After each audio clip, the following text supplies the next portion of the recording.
Sir ಆರೋಗ್ಯ ಹೇಗಿದೆ sir? ಆರೋಗ್ಯ ಚೆನ್ನಾಗಿದೆ, ಎಕ್ಸೆಪ್ಟ್ ದಟ್ ವೈರಸ್ ಇನ್ಫೆಕ್ಷನ್ ಆಗಿ ಲೆಫ್ಟ್ ಹ್ಯಾಂಡ್ಗೆ ಸ್ವಲ್ಪ ಅದು ತೊಂದರೆ ಇದೆ. ಅದು ಕೈ ಅದೇ ಈ ಕೈನೇ ಇಲ್ಲಿಂದ ಇಲ್ಲಿ ಊದೋಗ್ಬಿಟ್ಟಿದೆ. ಈಗ ಕಡಿಮೆ ಆಗಿದೆ. ಈಗೆಲ್ಲ ಈ ಪರ್ಟಿಕ್ಯುಲರ್ಲಿ ಈ ಪೋರ್ಷನ್ ಇದೆಯಲ್ಲ, ಇದಕ್ಕೆ ಜಾಸ್ತಿ ಆಗ್ಬಿಟ್ಟಿತ್ತು. ಅವತ್ತೊಂದು ಇಷ್ಟಪ್ಪ ಆಗ್ಬಿಟ್ಟಿತ್ತು ನಿಮ್ಗೆ? ಜ್ವರ ಬಂದ್ಬಿಟ್ಟು, ಜ್ವರ ಬೇರೆ ಬಂದಿತ್ತು. ಆಮೇಲೆ ಹೆಲಿಕಾಪ್ಟರ್ ಸಹ ಅವತ್ತು ನಾವು ಬಟ್ಟಿದೆ, ಬರ್ಡ್ ಯಾವ್ದೋ ಒಂದು ಬರ್ಡ್ ಬಂದು ಏನು ಇಷ್ಟಪ್ಪ ಇದು ಒಂದು 4-5 kg ಇತ್ತು ಸರ್. ಅದು ಸೀದಾ ಬಂದು ನಾವು ಆಲ್ಮೋಸ್ಟ್ ಹೊಸಕೋಟೆ ಬಿಟ್ಟಿದ್ದೋ, ಬಹಳ ಹೈಟ್ ಅಲ್ಲಿ ಇದ್ದೋ. ಟಿವಿಯನ್ನು ನನಗೆ ಇಂಟರ್ವ್ಯೂ ಮಾಡ್ತಿದ್ದ ಫ್ಲೈಟ್ ಅಲ್ಲೇನೆ. ಅವನೇನು ಅಲ್ಲಿಂದ ಬಸ್ ಇಡ್ಸ್ಕೊಂಡಿದ್ದ, ಇಂಟರ್ವ್ಯೂ ಮಾಡ್ತಿದ್ದ. ನಾನು ನೋಡ್ತಾ ಇದ್ದೀನಿ, ಎದುರುಗಡೆನೆ ಬಂದು ಸ್ಪೀಡ್ ಎಷ್ಟಿತ್ತು ಏರ್ ಅಂತಂದ್ರೆ ಹಿಂಗಿಂಗ್ ಆಗೋಯ್ತು ಸರ್ ಪ್ಲೈನ್, ಹೆಲಿಕಾಪ್ಟರ್ ಕೆಳಗಡೆ ಬಿದ್ದೋಗ್ಬಿಟ್ಟಿದ್ರೆ. ಆಮೇಲೆ ಹೈಟ್ ಜಾಸ್ತಿ ಇತ್ತಲ್ಲ, ಕಂಟ್ರೋಲ್ ತಗೋಬಿಟ್ಟ ಅವನು. ನಾನು ಒಳ್ಳೆ ಕ್ಯಾಪ್ಟನ್ ನಾವು ನೀವು ಭೇಟಿ ಮಾಡ್ತಾನೆ ಇರ್ಲಿಲ್ಲ ಅಂತ ಪರಿಸ್ಥಿತಿ ಬಂದ್ಬಿಟ್ಟಿದ್ದು ನನಗೆ. ಆಮೇಲೆ ನೆಕ್ಸ್ಟ್ ಡೇ ಗೊತ್ತಾಯ್ತು. ದೇವ್ರ ದೊಡ್ಡವನು, ಬಟ್ ಹುಷಾರಾಗಿರ್ಬೇಕು ಸರ್. ಸರ್ ಆಮೇಲೆ ಇದು ಟೂರ್ ಎಲ್ಲ ಹೆಂಗಾಯ್ತು ಸರ್? ಈ ಸರಿ ನಮ್ದು ಟೂರು ಜನರು ನಮ್ಮ ಎಕ್ಸ್ಪೆಕ್ಟೇಷನ್ಗಿಂತ ಜಾಸ್ತಿ ಸ್ಪಂದನೆ ಇತ್ತು. ನಾನು ಹೈದರಾಬಾದ್ ಕರ್ನಾಟಕ ಮತ್ತು ಮುಂಬೈ ಕರ್ನಾಟಕ 2 ಭಾಗಗಳನ್ನ ಮುಗಿಸಿದ್ದೀನಿ, ಆಲ್ ಅಸೆಂಬ್ಲಿ ಸೆಗ್ಮೆಂಟ್ಸ್. ಇದು ಸ್ವಲ್ಪ ಈ ಹಳೆ ಮೈಸೂರಿನಲ್ಲೇ ಕೆಲವು ಹಳೆ ಮೈಸೂರು ಕವರ್ ಮಾಡಿದ್ದೀನಿ ಸರ್. ನಾನು ಹಳೆ ಮೈಸೂರು ಫುಲ್ ಕವರ್ ಮಾಡಿದ್ದೀನಿ. ಬೆಂಗಳೂರು ಸಿಟಿ ಈ ಕೆಲವು ಕಡೆ ಕಾನ್ಸ್ಟಿಟ್ಯೂನ್ಸಿ ಬರುದೇ ಇಲ್ಲ ಅಂತಿದ್ರು, ಅದೆಲ್ಲ ಕಂಪ್ಲೀಟ್ ಆಗ್ತದೆ. ನನ್ನ ಪ್ರಕಾರ ಮಂಡ್ಯ ಮಿನಿಮಮ್ 5 ಸೀಟ್ ಬರ್ತದೆ ಸರ್. ಮತ್ತೆ ಹೈದರಾಬಾದ್ ಕರ್ನಾಟಕ ಕೂಡ ಕಳೆದ ಸಾರಿಗಿಂತ ಜಾಸ್ತಿ ಬರ್ತದೆ.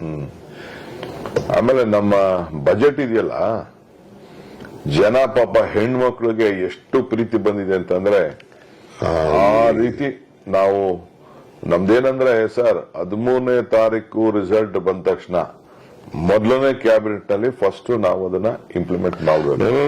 ಇಂಪ್ಲಿಮೆಂಟ್ ಮಾಡಲೇಬೇಕು. ನಾವು ಬಿಜೆಪಿ ಅವ್ರ ತರ ಈಗ ಮಾಡ್ತೀವಿ, ನಾಳೆ ಮಾಡ್ತೀವಿ, ನಾಳಿದ್ ಮಾಡ್ತೀವಿ ಅಂತ ಹೇಳಕ್ಕಾಗೋದಿಲ್ಲ. ಬಂದ ತಕ್ಷಣ ಮೊದಲನೇ ಕ್ಯಾಬಿನೆಟ್ ನಲ್ಲೇ 5 ಗ್ಯಾರಂಟಿಗಳನ್ನ ನಾವೇನೀಗ ಅನೌನ್ಸ್ ಮಾಡಿದೀವಿ. 5 ಗ್ಯಾರಂಟಿಗಳನ್ನ ಅದನ್ನ ಕ್ಯಾಬಿನೆಟ್ ನಲ್ಲಿ ಒಪ್ಪಿಗೆ ತಗೊಂಡು ಇಮಿಡಿಯೇಟ್ ಆಗಿ ಆದೇಶ ಹೊರಡಿಸ್ಬಿಡುವ.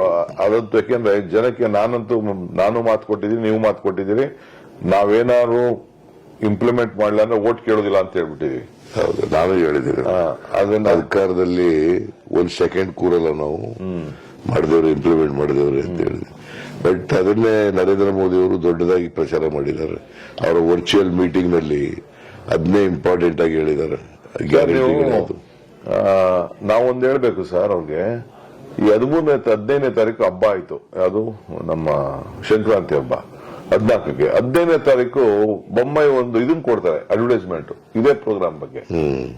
ಏನ್ ಕೊಟ್ರು? ತಿರ್ಗಾ ಬಜೆಟ್ ಅಲ್ಲಿ 500ರಿಂದ 2 ಲಕ್ಷ 1,000 ಕೊಡ್ತೀನಿ ಅಂತ ಹೇಳಿದ್ರು.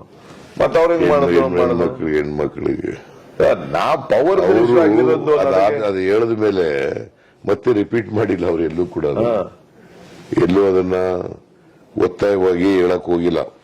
ಆಮೇಲೆ ಫ್ರೀ ಬಿ ಅಂತ ಹೇಳ್ತಾರಲ್ಲ, ಮತ್ತೆ ಅವ್ರ ಯಾಕೆ 3 ಗ್ಯಾಸ್ ಕೊಡ್ತೀವಿ ಅಂದ್ರು? ನಾವು 2,000 ರೂಪಾಯಿ ಕೊಡ್ತೀವಿ ಅಂತ ಹೇಳಿದ ಮೇಲೆ ಈಗ ಅವರು 3,000 ಗ್ಯಾಸ್ ಕೊಡ್ತೀವಿ. ಅವರು ಬಿಜೆಪಿ ಅವರು ಯಾವತ್ತೂ ಕೂಡ ಅವ್ರ ಮ್ಯಾನಿಫೆಸ್ಟೋನ ಇಂಪ್ಲಿಮೆಂಟ್ ಮಾಡಲ್ಲ.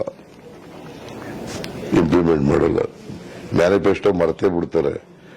ನಾನು 5 ವರ್ಷ ಇದ್ದಾಗ ಎವ್ರಿ ಬಜೆಟ್ ತಯಾರು ಮಾಡುವಾಗ ಎಷ್ಟು ಇಲ್ಲಿವರೆಗೆ ಪ್ರಾಮಿಸಸ್ ಈಡೇರಿದಾವೆ, ಇನ್ನೆಷ್ಟು ಉಳ್ಕೊಂಡಿದಾವೆ, ಈ ವರ್ಷ ಎಷ್ಟು ಮಾಡಬೇಕು ಅಂತ ನೋಡ್ತಿದ್ದೆ. ಈಗ ಅದೆಲ್ಲ ನೋಡಲ್ಲ ಅವರು.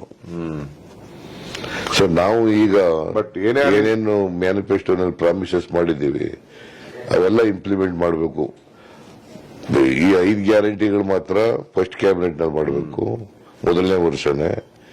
ಉಳಿದವು 5 ವರ್ಷದಲ್ಲಿ ಮಾಡೋದು. ಆಮೇಲೆ ಈ ಕಲ್ಯಾಣ ಕರ್ನಾಟಕ ಇದೆಯಲ್ಲ, ಪಾಪ ಜನ ನಮ್ಮ ಮೇಲೆ ಬಹಳ ನಂಬಿಕೆ ಇಟ್ಟವ್ರೆ. ಆಮೇಲೆ ಈಗ ನಾನ್ ನೋಡ್ತಿದ್ದಂಗೆ ನಾವು ಕರಾವಳಿಗೆ ಹೋಗಿ ನಾವು ಪ್ರತ್ಯೇಕವಾದಂತ ಮಾಡ್ತೀವಿ ಅಂತ ಹೇಳಿ ಅವ್ರಿಗೆಲ್ಲ ಕೆಲವು ಸ್ಕೀಮ್ಸ್ ಕೊಟ್ಟಿದೀವಲ್ಲ ಕರಾವಳಿ ಪ್ರದೇಶದಲ್ಲಿ.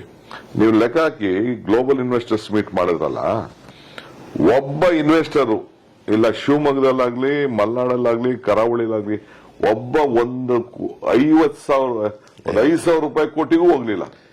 ಸುಮ್ಮನೆ ಬಲಾತ್ಕಾರವಾಗಿ MOU ಮಾಡಿಸಿದ್ದಾರೆ. ಅವು ಯಾವ ಕೂಡ ಜಾರಿಗೆ ಬರೋಲ್ಲ. MOU ಮಾಡಿದವೆಲ್ಲ ಅವೆಲ್ಲ ಇಂಪ್ಲಿಮೆಂಟ್ ಆಯ್ತವೆ ಅಂತ ಏನಿಲ್ಲ. MOU ಮಾಡ್ತಾರೆ, ಬಂದಿರ್ತಾರೆ, ಕರೆದಿರ್ತಾರೆ, MOU ಮಾಡ್ಕೊತಾರೆ, ಹೋಗ್ತಾರೆ ಅಷ್ಟೇನೆ.